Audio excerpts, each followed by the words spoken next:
भर की सरकारें, डॉक्टर्स और वैज्ञानिक कोविड-19 पैंडेमिक के नियंत्रण में लगे हैं और पुलिस लॉकडाउन का पालन कराने में। साइबर क्रिमिनल्स ने अपने तौर तरीकों से सबको हैरान कर दिया है।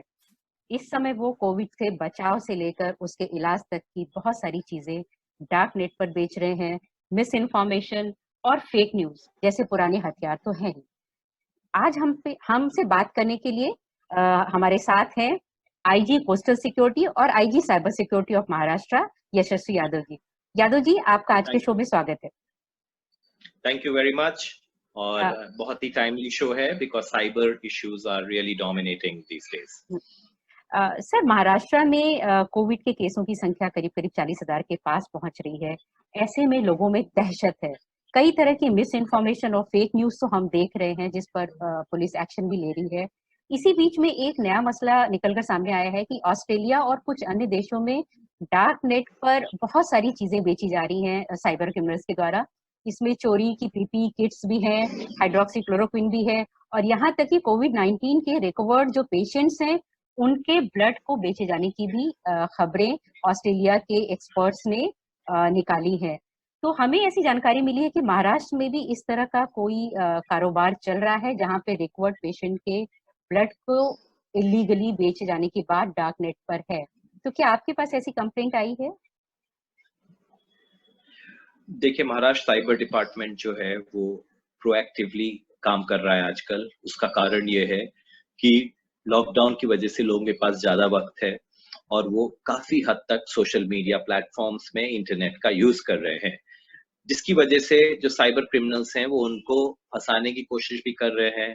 उनके कुछ ऐसी कैंपेन्स भी चला रहे हैं जिससे मिस इन्फॉर्मेशन हो, कुछ ऐसी कैंपेन चला रहे हैं जिससे लोगों का डिफेमेशन हो, कुछ ऐसी कैंपेन चला रहे हैं जो मैलिशियस हैं।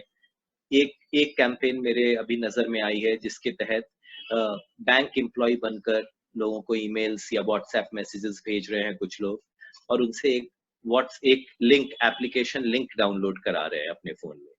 वो एक्चुअली एप्लीकेशन लिंक एक मैलिशियस वायरस है, कोविड वायरस की तरह।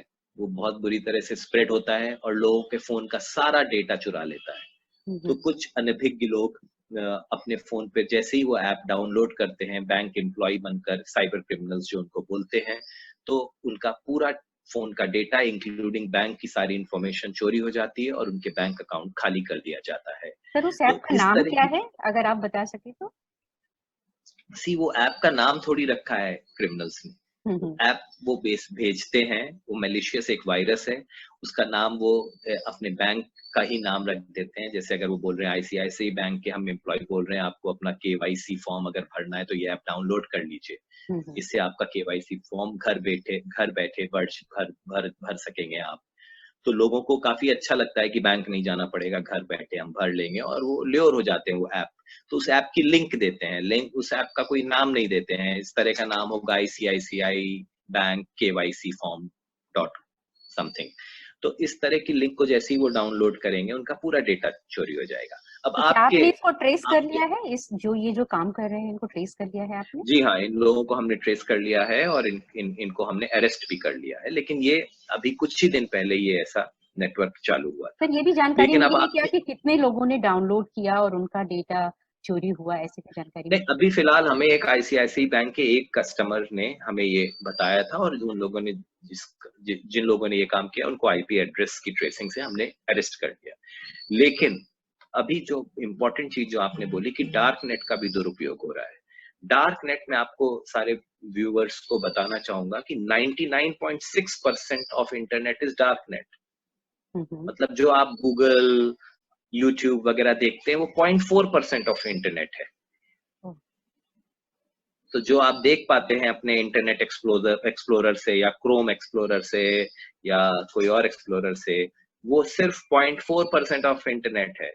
एक बहुत बड़ी कहानी जो आप लोग देख नहीं पाते हैं वो है डार्क नेट या डीप नेट उसको बोलते हैं, और वो एक एक्सप्लोरर है टॉर एक्सप्लोरर से ही खुलता है।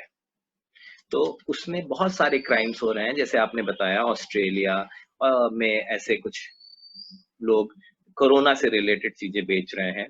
तो मैं आपको ये बता दूं, इंडिया में भी ऐसा ब्लड बेचने का एक हमारे संज्ञान में आया है, जिसमें 10 लाख रुपए पर लीटर में कोरोना रिकवर्ड पेशेंट्स का ब्लड बेचने की ऑफर दिया गया है और प्लाज्मा थेरेपी के लिए वो ब्लड यूज होना चाहिए। इसी तरह आरोग्य सेतु का एक डुप्लीकेट ऐप बनाया गया है, आरोग्य सेतु .apk, जबकि आरोग्य सेतु .gov.in होना चाहिए। तो जैसे ही आप ये ऐप डाउनलोड करेंगे आपको लगेगा ओरिजिनल आरोग्य सेतु खुल गया है, और लेकिन वो डाउनलोड करते ही वायरस आपके प्रोग्राम, आपके सेल फोन या कंप्यूटर में आ जाएगा और आपका सारा डेटा चुरा लेगा, यहाँ तक कि आपके माइक्रोफोन को भी हैक कर लेगा, जिससे कि आप जो भी बात करेंगे या जो भी आप सुनेंगे वो सब चीजें वो साइबर क्रिमिनल के कंप्यूटर में भी सुनाई देगी।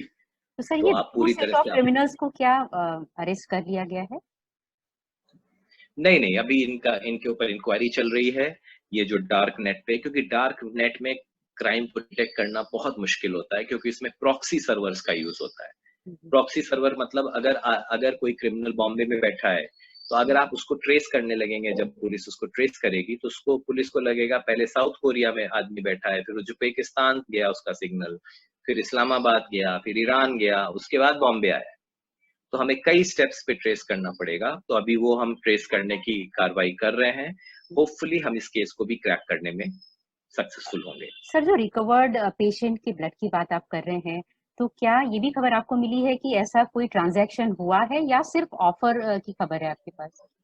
अभी तक हमारे पास सिर्फ ऑफर की, जो उन्होंने डार्क नेट पे ऐसा कुछ वेबसाइट्स ऑफर कर रही हैं उसके बारे में पता है, पर वो वेबसाइट्स कौन चला रहे हैं, कहाँ है वो साइबर क्रिमिनल बैठे हुए, ये हमारी इंक्वायरी में अभी जाहिर होना बाकी है। सर, आप इंडिया कह रहे हैं, तो क्या ये महाराष्ट्र के लिए भी ये ऑफर था क्या? जी हाँ, बॉम्बे में भी डिलीवर करने की बात कर रहे हैं। सर, आपके हिसाब से ऐसे कौन से लोग हैं जो रिकवर्ड पेशेंट का प्लाज्मा खरीदने या फिर पीपीई किट या ऐसी हाइड्रोक्सीक्लोरोक्विन खरीदने की कोशिश करेंगे डार्क नेट से? देखिए, डार्क नेट जो है वो researchers, law enforcement agencies, cyber criminals, hackers, ethical hackers, ये सब लोग ही यूज करते हैं, क्योंकि नॉर्मल पब्लिक जो है, हालांकि 99.4% इंटरनेट का पोर्शन डार्क नेट है, लेकिन 99.9% लोग उसको नहीं जाते हैं उसमें। तो सिर्फ स्पेशलाइज्ड लोग जाएंगे। तो बेसिकली ये वैसे लोग हैं जो कुछ बड़ी डील करके नॉर्मल वेब पे उस मैटर को लेकर आएंगे। आपको शायद पता नहीं होगा, डार्क नेट पे बहुत ही विभत्स टाइप के भी क्राइम्स होते हैं, इंक्लूडिंग चाइल्ड पोर्नोग्राफी, पीडोफिलिया, मतलब बच्चों के साथ परवर्टेड बिहेवियर, इंक्लूडिंग यहाँ तक कि कॉन्ट्रैक्ट, ड्रग्स का कारोबार भी काफी हद तक डार्क नेट ड्रग्स का, ह्यूमन ट्रैफिकिंग वगैरह सब होता है। कुछ साल पहले कुछ वेबसाइट्स ये भी ऑफर कर रही थी कि अगर आप बिटकॉइन में हम उनको पैसे देंगे तो वो कॉन्ट्रैक्ट किलिंग भी करके आएंगे जिस भी पर्सन को आप बोलेंगे। तो डार्क नेट एक दूसरे टाइप का वर्ल्ड है जिसको हम लोगों को समझना पड़ेगा, और उसमें इन्वेस्टिगेशन करना बहुत ही जटिल और मुश्किल काम है, लेकिन हम वो करने के लिए तैयारी कर रहे हैं और जल्दी हम इसमें कुछ रैकेट्स को भी ब्रेक करके आएंगे आपके पास। दूसरी बात हम आपको ये बताना प्लीज गो अहेड। दूसरी बात हम ये बताना चाहेंगे कि आजकल लॉकडाउन की वजह से बहुत से लोग Twitter, Facebook, TikTok, YouTube, Instagram ऐसे सोशल मीडिया प्लेटफॉर्म में बहुत ही सारे कम्युनली हेट्रेड फैलाने वाली मेल्स या किसी को डिफेम करने वाली मेल्स या कुछ पॉलिटिशियंस को अब्यूजिव मेल्स या मेलिशियस मेल्स, इस टाइप का चीजों का बहुत उपयोग कर रहे हैं। तो मैं उन लोगों को ये बता दूं कि इस तरह का आप लोग जो कार्रवाई कर रहे हैं, साइबर पुलिस उस पर भी बहुत निगरानी रख रही है, और ये एक क्रिमिनल ऑफेंस है। बहुत से लोगों को ये पता तक नहीं है क्रिमिनल ऑफेंस है। ये क्रिमिनल ऑफेंस है जिसमें आपको 3 साल 5 साल तक की सजा भी हो सकती है, डिपेंडिंग आप क्या लिख रहे हो, और तो और आपके ऊपर भारी जुर्माना भी हो सकता है और जेल भी हो सकती है। तो कृपया करके अपने करियर मत बर्बाद कीजिए। अगर एक भी आपके ऊपर मुकदमा दाखिल हो गया तो आपका पूरा करियर, नौकरी सब बर्बाद हो जाएगी। इसलिए कृपया करके सजग रहिए और रिस्पॉन्सिबल नेटिजन बनिए। हमारा वर्ड है रिस्पॉन्सिबल, जिम्मेदार नेटिजन बनिए। जैसे सिटीजन्स होता है वैसे ही नेटिजन आप बनिए, और कुछ अच्छी चीज फैलाइए नेट पे। द्वेष, हेट्रेड, ये सब फैलाना कॉग्निजेबल ऑफेंस है, इससे आप लोग दूर रहें। यशस्वी जी, हम पुलिस की अगर हम बात करें तो जैसे फेक न्यूज की बात कर रहे हैं, तो कुछ समय पहले इस तरह की अफवाह भी उड़ी थी कि मुंबई में आर्मी का लॉकडाउन होगा, आर्मी 10 दिन के लिए आर्मी संभालेगी क्योंकि यहाँ कोरोना केसेस की संख्या बहुत बढ़ गई है। उसके अलावा हमें मुंबई पुलिस कमिश्नर के और 2 तरह के ऑडियो भी जो कि बाद में पता चला कि वो फेक हैं। तो इस तरह से पुलिस खुद भी स्ट्रगल कर रही है अपने ऊपर जो उनके साथ फेक न्यूज़ लोग फैला रहे हैं। तो उसको कैसे आप डील कर रहे हैं? और उसमें कितने लोगों को सज़ा हुई है इन दोनों केसेस में? देखिए, इन दोनों केसेस में कितने लोगों की सजा हुई है वो मुंबई पुलिस ही बता पाएंगे, क्योंकि वो केस उन्होंने डायरेक्टली हैंडल किया था।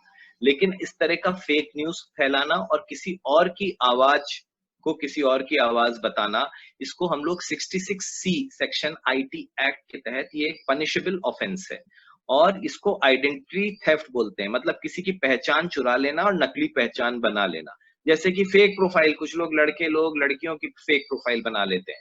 वो उनको पता नहीं है ये मजाक नहीं है, ये क्रिमिनल ऑफेंस है जिसमें उनको 3 से 7 साल तक की सजा हो सकती है।